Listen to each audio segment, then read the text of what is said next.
falar para você que adora estudar e sabe muito bem o que quer da vida. Eu sou o professor Aires Pegentino e vou conduzir um pouco sobre esse mundo do universo. Nessa videoaula, nós iremos falar um pouco sobre as grandezas físicas. Você já pensou o quanto nós medimos o dia a dia? Seja o tempo para passar com a pessoa que a gente gosta, seja aquele tempo que não passa, ou até mesmo aquele quilozinho que você vai lá na balança e se pesa e que você não está muito feliz. Todos os dias nós temos exatamente essa questão interessante de usar as grandezas sem mesmo perceber. Acompanhe comigo um pouco no nosso material sobre as grandezas físicas.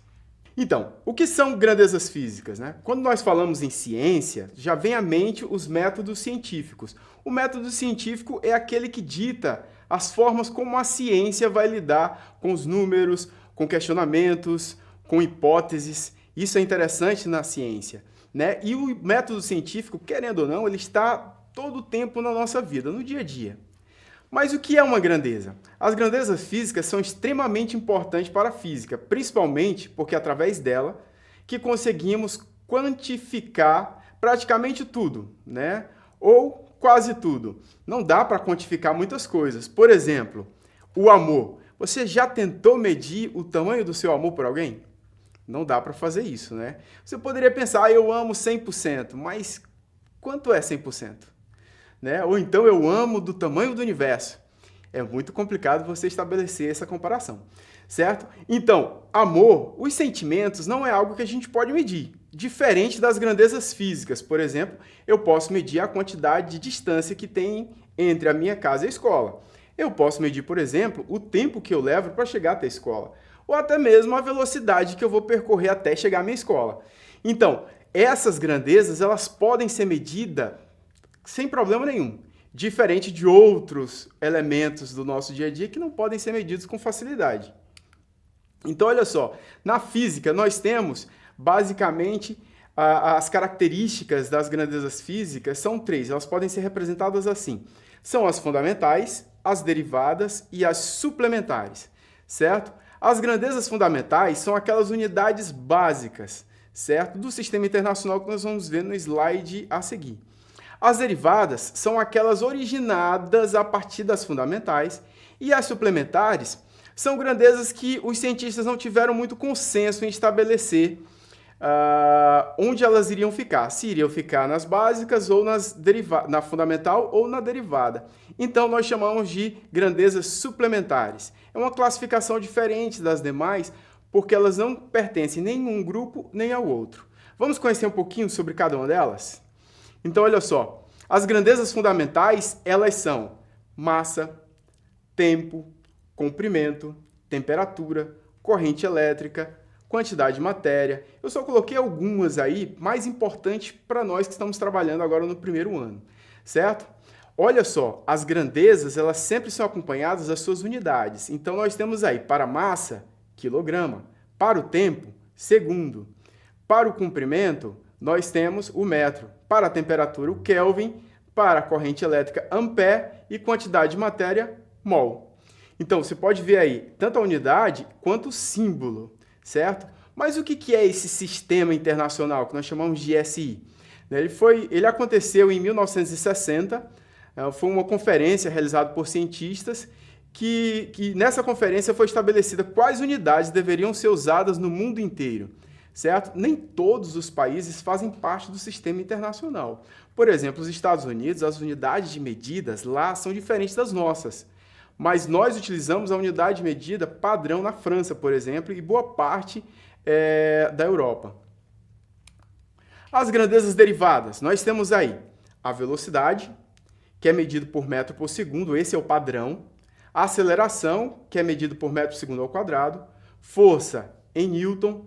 Pressão em Pascal, potência em watts, volume em metro cúbico, área metro quadrado, densidade quilograma por metro cúbico, velocidade angular rádio por segundo, aceleração angular rádio por segundo ao quadrado, frequência em hertz. Então, essas daí, como vocês podem ver, são padrões, certo? Todas essas grandezas aí são padrões, tá? essas unidades que estão do lado, que vocês podem ver, nós não podemos alterar o padrão do sistema internacional. Esse é o padrão, mas eu posso medir a velocidade em km por hora, que é muito comum isso. Por exemplo, você quando vai viajar de carro, por exemplo, você vê que a velocidade que o velocímetro do seu carro estabelece é em km por hora, não metros por segundo. Mas o padrão do sistema é estabelecido por metro por segundo, certo? Isso não impede que a gente realize derivações dos símbolos das unidades de medida, certo? E as suplementares, como eu falei, são aquelas que não entram naqueles dois outros agrupamentos, certo? O ângulo, né, o ângulo plano, que é o rad, velocidade angular, rad por segundo, ou velocidade, aceleração angular também, rad por segundo ao quadrado. Observe que eles estão, inclusive, velocidade angular e aceleração angular também está na planilha das derivadas. Grandezas físicas versus unidade física. Muita gente confunde e é bom a gente estabelecer as diferenças. Olha só, uma grandeza física mede a quantidade ou qualidade de algo em certa unidade de medida, enquanto a unidade é apenas uma forma de notação. Vamos a um exemplo aí bem simples. Imagine que você esteja indo da Terra à Lua em uma espaçonave com a velocidade aproximadamente 1.400 km por hora. Olha só, nós temos aí uma unidade 1.400, vocês podem ver aí, 1.400 é exatamente a grandeza física. Quilômetros por hora é exatamente a unidade a ser utilizada. Entenderam? Então a quantidade está estabelecida aí, 1.400 quilômetros por hora, a unidade física. Poderia ser metros por segundo, certo? Não tem problema, centímetros por segundo. Existem outras derivações, certo? Mas nós utilizamos ou quilômetros por hora ou metros por segundo, é o mais usual. As grandezas físicas, elas são divididas em duas, certo? Elas podem ser escalares ou vetoriais, certo? As grandezas escalares são aquelas que não precisam de complemento nenhum para que a gente possa entendê-las. As grandezas vetoriais, não, ela precisa de um complemento para ser entendida, então ela precisa de algo. Esse complemento pode ser a direção e o sentido dela, certo? Vamos ver mais à frente. Olha só. As grandezas escalares, por exemplo, massa. Eu digo que eu tenho 78 kg. Essa é a minha massa. O tempo, eu digo, não preciso de complemento nenhum para isso. Eu digo que o tempo é 10 horas, por exemplo. Eu não preciso de outro complemento para dizer. Da mesma forma, o comprimento. Uma mesa mede aproximadamente 2 metros. Então, não preciso de complemento para esses elementos. No entanto, quando eu falo em força, eu preciso estabelecer alguns outros elementos para que eu possa compreender como se processa. Então, se eu digo que a força é de 10 newtons, por exemplo, eu preciso dizer para que lado essa força está sendo aplicada. Então, nesse caso, essa grandeza precisa de um complemento. Então, eu tenho 10 newtons para horizontal para a direita, horizontal para a esquerda, para cima, para vertical para cima ou vertical para baixo. Então, ela precisa de um complemento, e esse complemento é exatamente pela direção e pelo sentido. Então, a velocidade, a aceleração e o deslocamento têm esse mesmo princípio também, certo? Não confunda o deslocamento com o comprimento. Por exemplo, o comprimento é a distância, vamos dizer, da sua escola até a sua casa. Você pode ter 3 km, 2 km, vamos dizer. É diferente de deslocamento. Quando eu digo que ocorreu um deslocamento, eu preciso dizer para que lado ocorreu o deslocamento. Por isso que é importante que a grandeza vetorial seja estabelecida nessa relação. Para que lado eu me desloquei? Olha só, vamos ver como que isso se processa, principalmente usando o que a gente está fazendo desde a primeira aula, que é o universo como pano de fundo. Então eu tenho aí, olha só as distâncias de comprimento. Mercúrio. A distância de Mercúrio do Sol é aproximadamente 57.910 quilômetros, certo? Da Terra até o Sol, nós temos aproximadamente 150 milhões de quilômetros. Dá para ver aí, 149.600. 149 milhões e 600, na verdade. Então, a gente faz um arredondamento aí para 150 milhões de quilômetros, até porque nós vamos ver na próxima aula que esse percurso da Terra ao redor do Sol é um pouquinho mais complicado de se entender. Ele não é circular, como se pensava antigamente, certo? Então nós temos aí, observem que esses números, como estão escritos, ele não é muito adequado para ser expresso em ciências, tá? São números muito grandes, e números muito grandes não podem ser expressos com tantos zeros. Olha só, eu coloquei também uma imagem bem legal para vocês observarem, e nessa imagem dá para a gente ver a comparação do tamanho de um astronauta até o universo bem extenso. Olha só, é uma imagem apenas ilustrativa, vocês podem ter acesso a esse material posteriormente, vocês vão ver o quanto o universo é grande, o quanto nós temos de tamanhos e coisas imensas, certo? Por isso que quando alguém fala, isso é astronômico, não duvide que é muito grande. Medidas de temperatura. Olha só, nós temos aí algumas medidas de temperatura. A Terra tem uma temperatura média de 15 graus.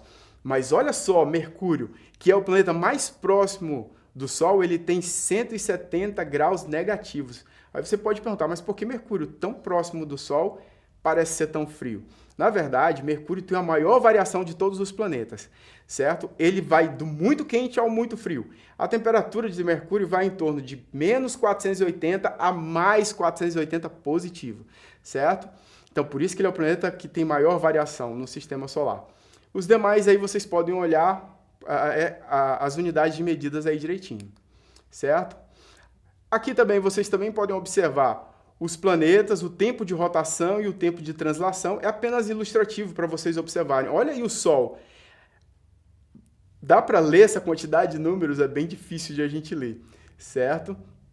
Por isso que nós não expressamos em ciência números tão grandes, com tantos zeros assim, vocês vão entender como que a gente expressa olhando aqui a massa. Olha só, o Sol tem 1,98 vezes 10 a 30, certo?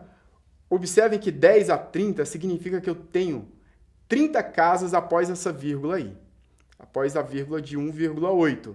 Tenho 30 casas incluindo zeros. Então não dá para a gente expressar esse número porque seria um número muito grande de se escrever. Por isso que a gente coloca em notação científica e nós vamos ver posteriormente isso. Eu tenho duas atividades para você. Essa atividade é bem interessante, tá? O que você vai fazer nessa atividade? Esse é um texto que eu mesmo elaborei e você vai pegar, substituir nesses espaçozinhos que tem aí a unidade adequada. Então, Apolo 11 levou os primeiros seres humanos à Lua. Distante, 348.400, você vai colocar a unidade lá bonitinho, tá? Em uma viagem de aproximadamente 72 o quê? Observem que aí nós temos os espaços justamente para que você possa preencher com a unidade adequada. Isso é bem interessante para que a gente possa compreender melhor como se processa. Então, você vai preencher nessa atividade com todos, tá? A outra é para bater a cabeça realmente. Bem, nós sabemos, eu mostrei agora algumas tabelas e vocês viram velocidade de translação, velocidade de rotação, massa, temperatura, certo? Aí você pergunta, como que os cientistas chegaram à conclusão da velocidade da Terra ao redor do Sol? Como é que dá para medir isso? Essa é uma boa pergunta e isso você vai ficar na cabeça para pesquisar depois, certo? Pode ter certeza que você vai adorar essa pesquisa porque é bem legal de a gente entender como que isso se processa na natureza, certo? Então, essas duas atividades ficaram como atividades complementares. Tanto essa atividade que você irá preencher com os valores das unidades adequadas, tá? Como essa daqui que você vai pesquisar para saber como que os cientistas chegaram a algumas conclusões que até então nós não temos instrumentos adequados para medir. Até então. Por exemplo, como é que eu vou medir daqui até o Sol com uma trena? Não dá para fazer isso. Então, a trena não é um instrumento adequado para se fazer isso. Mas como pode ser feito? Então, isso você vai pesquisar e procurar direitinho. Pessoal, essa foi a nossa aula. Eu espero que vocês tenham entendido direitinho. Espero que vocês pratiquem também nos exercícios. Espero que tenha ficado claro a importância das unidades de medida no nosso dia a dia, certo? Lembre de acessar a plataforma Eduque, onde nós temos lá todo o material adequado para o estudo de vocês. Então, lá você vai encontrar exercícios, material suplementar, inclusive esse vídeo, certo? Muito obrigado e até a próxima.